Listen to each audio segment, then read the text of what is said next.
Steve, Lawrence city officials passing out these cards to those who showed up today in memory of the victims. Amongst the crowd, family members and loved ones of those who died in that tragic shooting. The 5 victims are James Thompson, RPD officer Gabriel Torres, Mary Marshall, Nicole Connors, and Susan Carnage. There's 2 others who were wounded, a dog killed as well, which prosecutors say was carried out by James's brother, Austin Thompson. Now, earlier this month, the Wake County District Attorney's Office announced that Austin, who's 16 years old now, will be tried as an adult.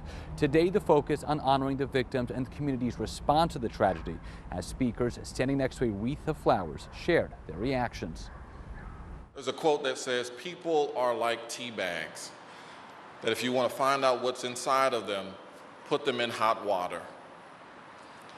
I believe that night our community was placed in hot water, and we learned something about what's inside of us. What's inside of us is empathy, is teamwork, is resilience.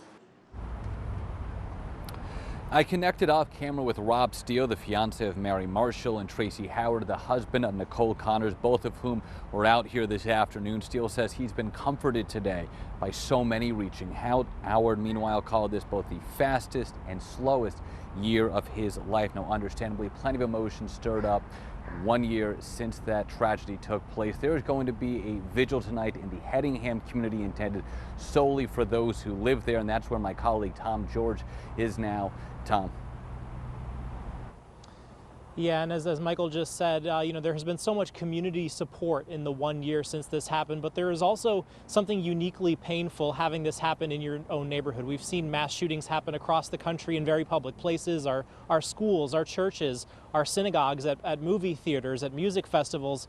But in this case, having it happen in your own neighborhood creates a certain kind of pain. This is the area that you're supposed to feel safe when you go back home, and that's why there is this private event as well. We are kind of keeping our distance back here where we are right now to kind of honor that space that the families here need to grieve the survivors of this. But there has also been that neighborhood support as well. We're right here at the entrance to the neighborhood right here. I want to kind of show you what we're looking at right here. Right here at the entrance to Hedingham, you can actually see some flowers people have left behind. As a matter of fact, one woman just came up here and left some flowers here in honor of those victims. Now, in the meantime, that community vigil is set to start in about 30 minutes. Again, this is a more private event for people here in the community. We are kind of hanging back, but obviously we will be here in case anyone wants to share their thoughts as they kind of process this a year later. But obviously a lot of healing still happening in this neighborhood and a lot to process here